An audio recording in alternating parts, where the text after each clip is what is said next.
Um, so I just came from watching Spider-Man Across the Spider-Verse. And I'm having a lot of thoughts, and they're sort of clogging up my brain. So I'm just gonna let it out in one fell swoop. Holy shit!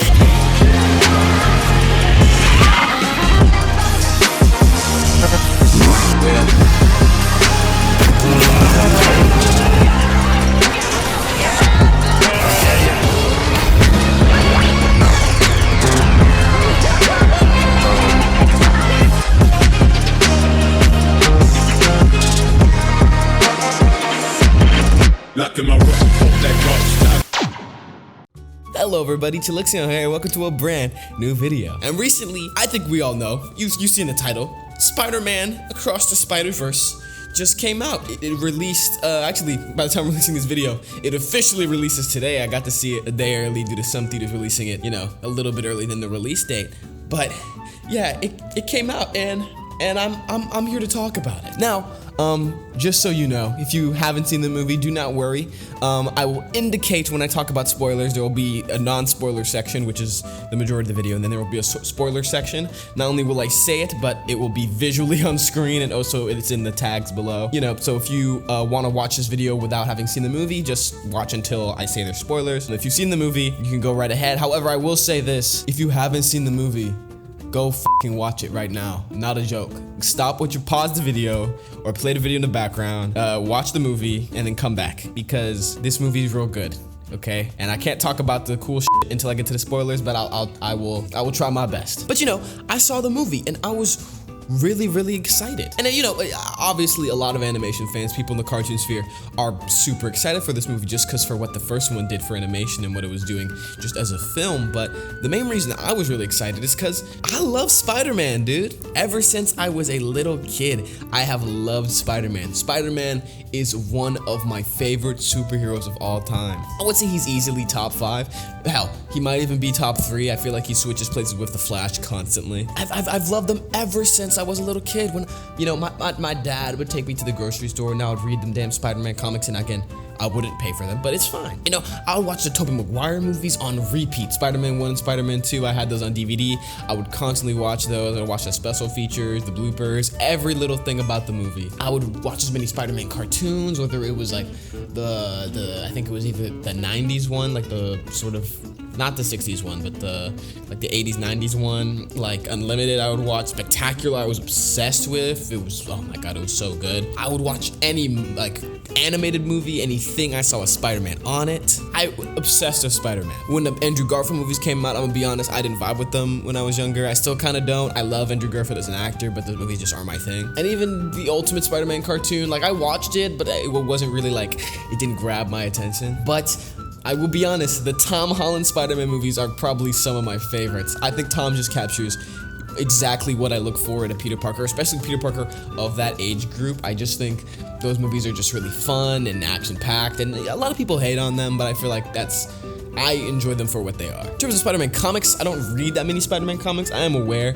of some major storylines, some major important ones. I've read like Kraven's Last Hunt and One More Day for some reason. But comics-wise, I'm a lot more of a DC guy. However, I adore Spider-Man. Head to toe, I love everything about Spider-Man. I love his powers, I love his personality. I even love his lore, his super overcomplicated lore. It's just, and I recently started playing the PlayStation video game for Spider-Man. I never played it when it originally came out. I got a PS5 and I started playing it, and I adored that game. It's so fun. I can't wait for the sequel. But when I saw Spider-Man Into the Spider-Verse, it was very interesting. Because I remember when the original teaser trailer came out, I was interested, but I wasn't like super excited. I don't know. I just think I wasn't, that hyped for it. Like it looked cool, but I wasn't like, oh my god, this is gonna be amazing. I thought this was gonna be pretty good. And then when it came out, people were really talking about it. People were like, this is one of the greatest movies of all time. This is amazing. This is peak animation. And I was like, are you sure?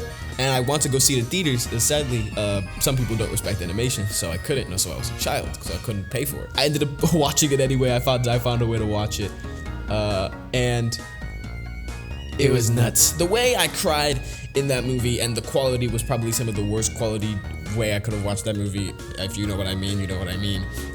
Just joking if you know what I mean and you're a legal person. The way that was some of the worst quality film I've ever seen, and I still cried at some of the scenes.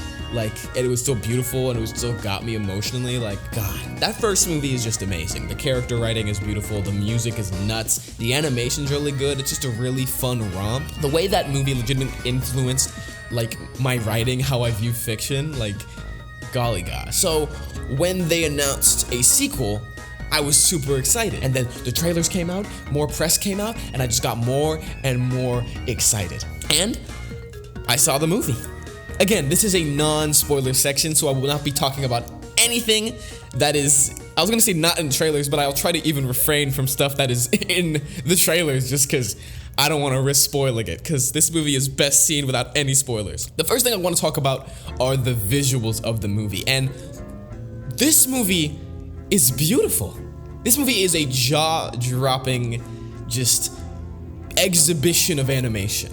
From the beginning to the end of the film, the animation will blow your mind consistently.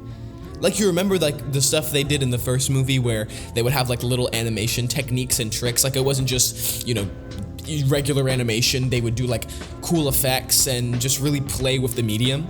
They really mess with the medium in this movie. It's actually insane. Like, the way they do color, the way they do texture, like, the way, again, not to spoil anything, but the way they will take certain characters from certain universes and just have them represented differently and just such unique animation styles. Again, there are two characters in this movie which I think their styles of animation are just so indicative of where they're from, and it is just mind-blowing when you, like, realize, oh my god, that's what they're doing. Like, I couldn't stop staring. Like, watching the visuals of this movie made me think I gotta watch this movie a second time just so I can focus on one character for one watch, one character for another watch, just so I can see how they interact with the environment, because it's just so interesting. And they do color amazing. Shot composition is amazing. It's just really beautiful what they do in this movie with animation. And they also have, like, of course they have multiple styles, but they will just do a completely different style for, like, different types of scenes, and that's really interesting. There's, again, no spoilers,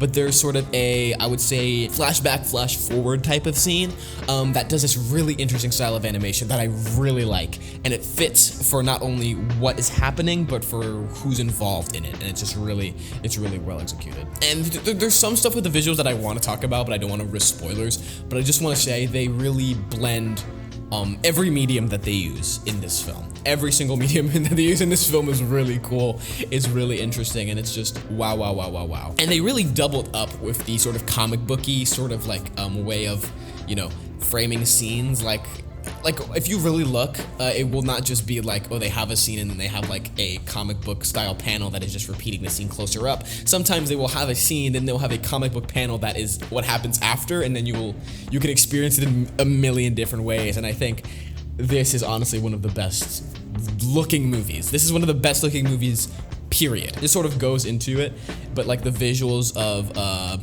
some of the characters is just like really well done. Like I have some shots engraved in my head, just how they use lighting. And you know, if you are really attentive to color and lighting, you will figure stuff out before they are even revealed. Like, there were moments in the theater where I would know something, and my dad, who is not a film person or even an animation person, would figure it out 10 minutes later, and I'd be like, I already knew. I could tell via coloring and like visuals and visual indication, and I've never seen this movie before, obviously. But the visuals are just amazing. However, I would say the second most standout thing in this movie is easily the music. Now, I was really excited for the music in this movie just because the music in the first movie was one of my favorite aspects. Because before I hopped in watching the first movie, I checked out the soundtrack and I saw all these artists I really liked. As someone who likes rap music, obviously, Party of One out now. As someone who likes rap music, it was really exciting to see people like Lil Wayne and X in a Spider-Man movie. And here, I think the entire soundtrack was executively produced by Metro Boomin. And there weren't that many like artists that I was super excited for, but that was fine. The music was still really good, and not just in like the songs with artists, but also the background songs. Like, the soundtrack is really nuts. Like, there's in the first like 10 minutes, 20 minutes of the movie, there's this whole scene where character is fighting a villain. And the soundtrack for that part is actually mind-blowingly beautiful. And it's like they never do something like it for the rest of the movie. Like they only do it for that part, and it's so nuts. It's like musically, this movie's really good. They use music to set tone. They use motifs, which I love motifs. Like if you saw my Music of Steven Universe video, you would know how much I adore using motifs in film. And that's one of my biggest gripes with the MCU. Not like the reasons most people dislike it, but in my opinion, they do not use their musical cues enough to like create a universe that I think they could. And they do that here. They do that here, and they tug at your heartstrings. Like you will again know things before you know things if you pay attention to the music. And the music is just beautiful. The music is just beautiful. I hope they release the entire soundtrack. Like soundtrack, not just the songs, but the soundtrack on streaming, because the soundtrack is beautiful, and I believe everyone should have an opportunity to listen to it whenever. This is not a spoiler, but I will say that I prefer the soundtrack of the first movie. I really do. There are just some tracks like What's Up Danger, just really hard hitting, and I don't think you could really replicate that unless you just used What's Up Danger again. And you know, the second movie soundtrack is still really, really good. However, the first one is just, in my opinion, a little better. But the music is excellent. No, they really just play with the idea of like all these different characters and their themes, and it's just like really good. Like it's bumping. Like the soundtrack is constantly bumping. Like you were gonna bop your head in the theater while watching this movie. But talking about all these different characters takes me into what I want to talk about, which are the characters. Now again, I'm not going to be spoiling anything in this movie, at least during this section. I think after this I'm going to talk spoilers. But the characters in this movie are really, really, really good. Again, I want to watch this movie a second and third and fourth time just to really get the emotional impact that I think I could get from this movie. But I can tell that these characters are written extremely well. Miles is honestly one of my favorite protagonists. Like, I think by the time the third movie, Beyond the Spider-Verse, which was announced on Twitter months ago, comes out, he's gonna be one of my favorite protagonists, depending on how they treat his character. But he is an excellent character. He's well written, he's relatable, and he's understandable. Like, you get his gripes, you get who he is as a character, and it's something that at least I think a lot of people can relate to. The struggles that he's going through in this movie, whether it's his Spider-Man struggles or his human struggles. And you know, they are separate, but they sort of overlap, just like a good Spider-Man story does. And you know, Miles is funny as fuck too. Like, he is just an excellent character. Gwen Stacy. I'm not even gonna lie when I say Gwen Stacy might be my favorite character in this movie. If you've seen anything, Gwen does have a bigger role in this movie than she does in the first one, and it works. This is Gwen's movie. This is almost as much a Gwen Stacy movie as this is a Miles Morales movie, and it works to its advantage. It works amazingly. You are gonna know instantly like what I mean, but it's really well done. Gwen is excellently written.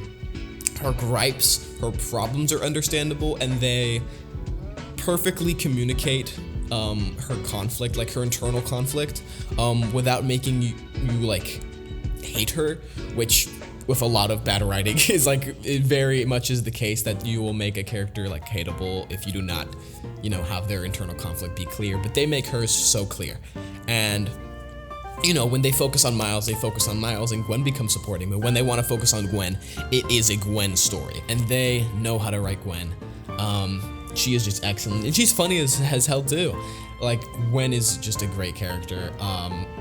The performances are amazing too. You know, I'm trying to think of what other character. I mean, obviously Miles' parents are just greatly written. Miles' mom is such a good character in this movie. She wasn't very much in the first movie, which is understandable. They had a lot of characters in that first movie, and it was more focused on his dad. But here, Miles' mom is just an excellent character, and I'm not gonna lie, I almost teared up in a lot of the scenes in this movie, and that's just because they write her really well as like a mom, and well-written parents get me emotionally, even if it's just like them chilling on like a park bench or something. That is something that just gets me to my core. Miles' dad is still really well-written, just a very fun character. Again, the performances, it's funny as hell. A lot of the spider people in this movie are also really well written. You get their personalities almost instantly. Not only like through like the subtle jokes they'll make if they're really short, but also like through like the dialogue. The ones they spend time on are really well written as well. They are just like communicate, like you get their personalities and you can get sort of the vibe they have compared to the other spider people. There is a character in this movie that I feel like comic fans are gonna be maybe a little pissy about, just because they interpreted him a little more silly than he is in the comics, but it's cheeky and I think it's cute. The Spot is very well written. He's funny as hell. He is funny as hell. I have not consumed a lot of Spider-Man media with the Spot in it, but this kind of sells me on him as a character. He's really fun when he needs to be, but he is terrifying when he needs to be. And he's not in this movie a whole lot, because again, it is a lot more about the Spider-Man in this movie. But when he is, he kind of steals the scene almost. I don't want to say he does because that sort of makes him seem like a grandiose figure, but like just you are constantly paying attention to him when you need to be, and it's done so well. And there's sort of a lot of mystery revolved around who the Spot is, especially since not a lot is revealed in the trailers. But I don't think they do it too bad. I actually think they make him work as a villain pretty well and still like sort of make it grounded in caring about this movie. Like, it doesn't just feel like he is here.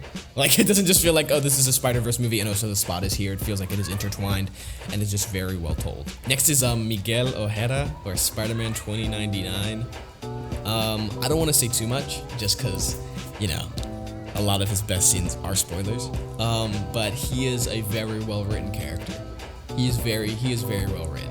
People are going to be weird about him, which I'm fine with. People are horny on the internet, but he is very well written.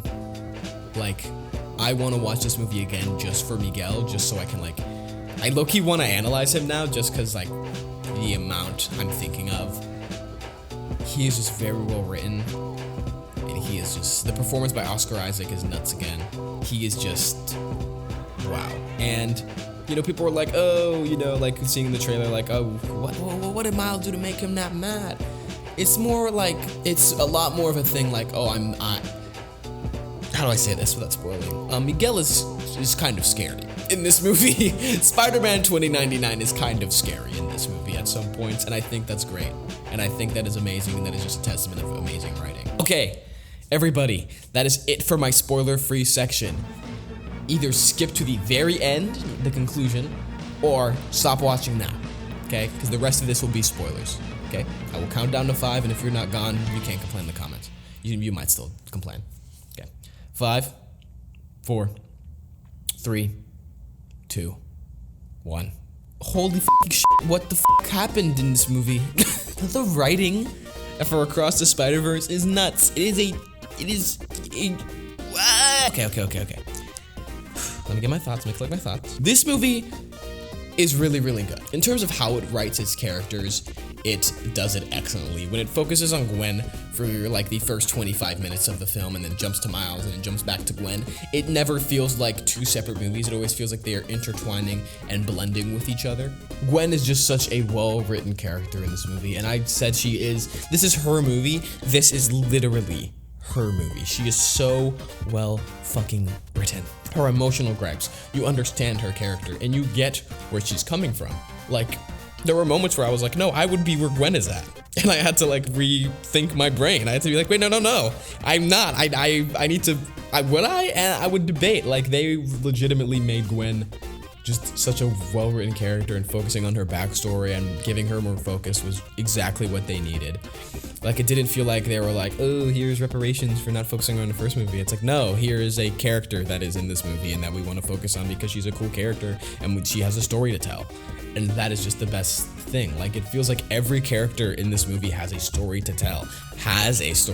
Not they want a story. They have to tell this story because it's important. Miles' writing is just insane. The relatability of Miles not only being a black teen, but also a black teen in an environment you aren't, people don't think you should be in. Obviously, I think that the conflict with the Spider Society is a little bit of a metaphor, or analog to, you know, the world reacting to a black Spider-Man. But I also think it's just like reacting to black people in spaces that they aren't welcome in, whether that's nerd spaces, whether that's any space. People will tell you, you do not belong. You're not supposed to be here. Whether it's directly or subtly, they will tell you that. And that's what this movie is about. And they excellently communicated that just through a perfect Spider-Man metaphor, and Miles stood his fucking ground. And I was like, stand your ground, bro. Like, I would, like, it's just, it's so well done. It is so well done, exactly how they, like, just make Miles understandable. It's like, he is the conflict that all the Spider people are, and it never feels like, oh, why is he the only Spider-Man that like feels like this? It's like, because when he enters the Spider Society, which is, I don't think that's what it's called, but it's what I'm calling it. When he enters the Spider Society, he's the only one that was not invited, and he's the only one that is not walking around like he's been there before. Meaning he's the only one, and if you actually think about it, it makes sense, because even like characters like, this is the spoiler section, so I can spoil this. Even characters like the Spectacular Spider-Man, who are literally there, or Unlimited Spider-Man, their stories are done. Their shows are done. They have already gone through everything they've gone through and are now here. If we think about 3 characters that are not in this society, that are now canon in this movie, Tom Holland, Andrew Garfield, and Tobey Maguire are not seen in this movie, at least not directly. Sorry, now I'm geeking about the cameos. I'll talk about the cameos soon. They're not in the society.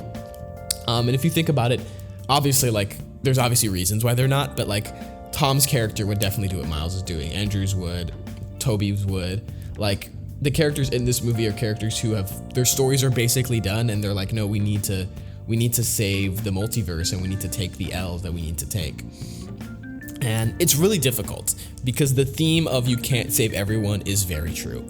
Miles can't save everyone. Miles is not going to be able to save his father. Like, I think either his father or his mother is going to die in the next one. I think that's sure. The Spot's going to kill one of them. That's just how it goes. I think if one of them didn't die, the emotional impact would be fucking flattened. But that's one of the things that, no, Miles can't save everyone. However, Miles can't sit back and let that happen. You can't just let, like, it's one of those things where it's like, okay, that person's going to die. However, you can't just let that happen. You need to at least try. If you can't, do not beat yourself up about it, but you need to at least try. And to be honest, I don't even know if that theme is like the valid one. Like, this is a conversation. There are so many conversations that are going to happen with this movie, with the themes and how it just gets tackled and who the Spot is. I want to watch the movie again just to figure out the themes they're showing off with the Spot, the themes they're showing out with all of these characters. This movie is so excellently written, and it's so, the themes. I am such a themes writer, and I'm such a themes reader and a themes watcher, and this movie does themes so well without sacrificing anything. I am someone who, in my opinion, I can handle themes that are slapped in your face with pretty visuals, and this movie is a well-written story with themes engraved in it, and that is just, oh, that is so well done. Not even talking about the themes, but the characters that I couldn't talk about because I didn't want to spoil it. I'm sorry, Spider-Punk is the best character in this movie. Not like just because he's funny. I just think he's great. He's funny, and I hope he has a lot more moments in the next one. Just because, you know, he was there, he was introduced, and I want him to be there more. And I'm so glad they didn't spoil that we would see Penny Parker again, because I swear to God, I was like, okay, we're not going to see any of the old people from the movie. We might see Peter B. Parker. We're going to see Gwen.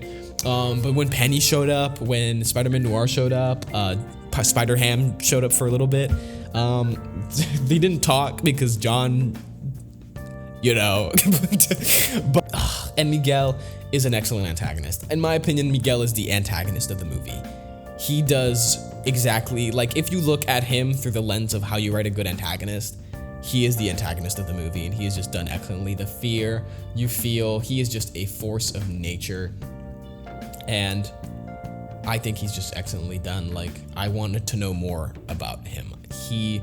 His story is just so well executed. Like, you get it. Like, you get all these Spider people. Like, you get it because you understand who Spider-Man is as a fan. You get, like, what their gripe is. They were bitten by a radioactive spider. They lost someone. They're constantly losing people. And Miguel is f***ing sick and tired of losing people. And he's holding all shit together. And you get it. You're like, okay, dude, you're stressing yourself out.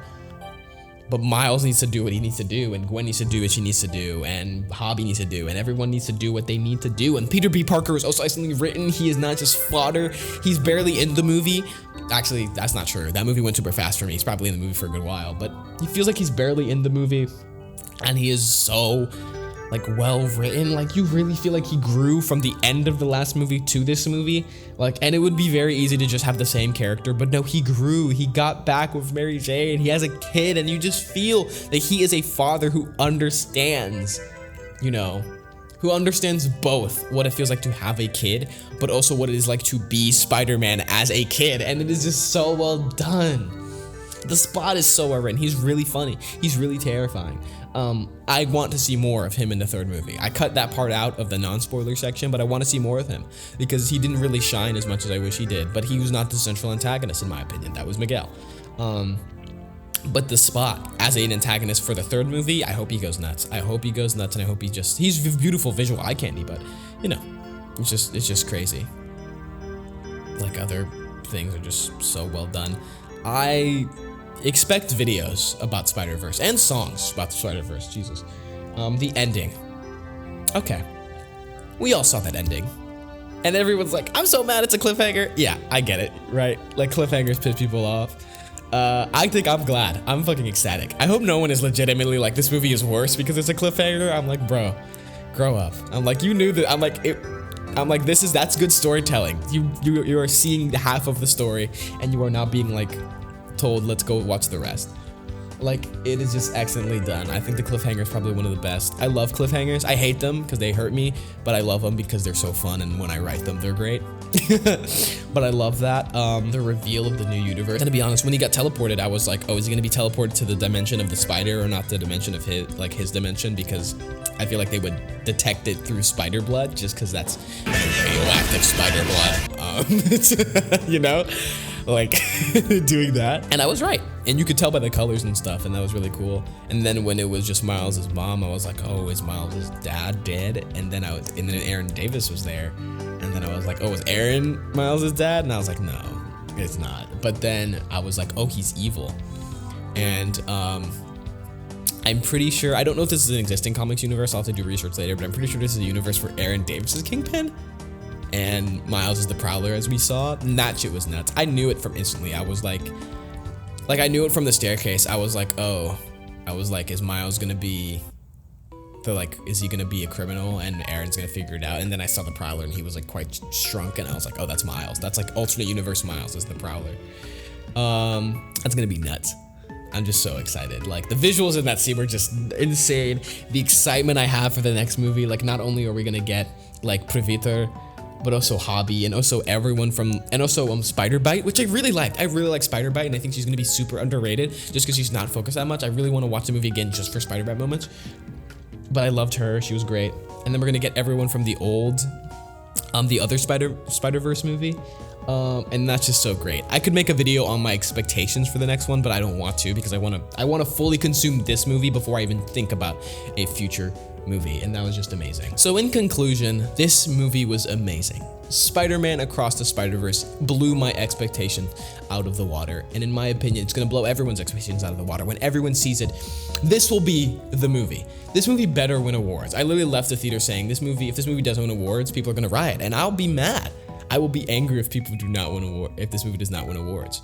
I'm just so excited to see everyone's full thoughts on this movie, just because it is amazing. It is a jaw-dropping piece of animation, and it's gonna change the games. The first Spider-Verse movie changed the game in terms of like how animation is dealt. I feel like this movie's gonna change the game in terms of like probably like color and visual description. I just think it's beautiful, and this is an amazing movie. I don't do reviews on this channel. I do like discussions and analysis, but this is my third favorite movie of all time. Now, like it's like my favorite movies. It's like Your Name, and it's A Silent Voice, and it's now Across the Spider-Verse, and that is nuts. I probably have to rewatch it a few times to figure out if that's right for your rating, but this movie's amazing. This movie was just action-packed, emotional fun from start to finish. I did not want to get up from my seat to fucking piss. That's nuts. And if you haven't seen the movie and you're somehow still watching this, please buy your ticket, go watch it in theaters right now. Support animation. Animation is beautiful. You're gonna hear that a lot from YouTubers saying after watching this movie. But yeah, this movie's nuts. This movie's amazing. And I'm sorry if I've been rambling for a very long time, but God, this movie is so good. But that is all I have to say for today. If you have any thoughts on Across the Spider-Verse, please put them in the comments below. If you were going to spoil the movie, please indicate that in your comments so no one gets spoiled. Don't be a dickhead. And while you're down there, why not click that like button to show your appreciation and subscribe for more content? I make discussions like this, analysis. I even am working on a few retrospectives on maybe Clone High. Nothing bad ever happens to the Kennedys! I also make nerdcore music, and I released my first studio album, Party of One, on all streaming platforms out now. I spent a lot of time on it, and it's a really good story, and I think you guys would really enjoy it, but if you won't, it's fine. Also, while you're down there, why not follow me on Twitter? Check out my tweets. Follow me on Instagram. Why not? Follow me anywhere on Spotify. Who knows? But that is all I have for you guys today, and I hope all of you had a damn good one. Peace.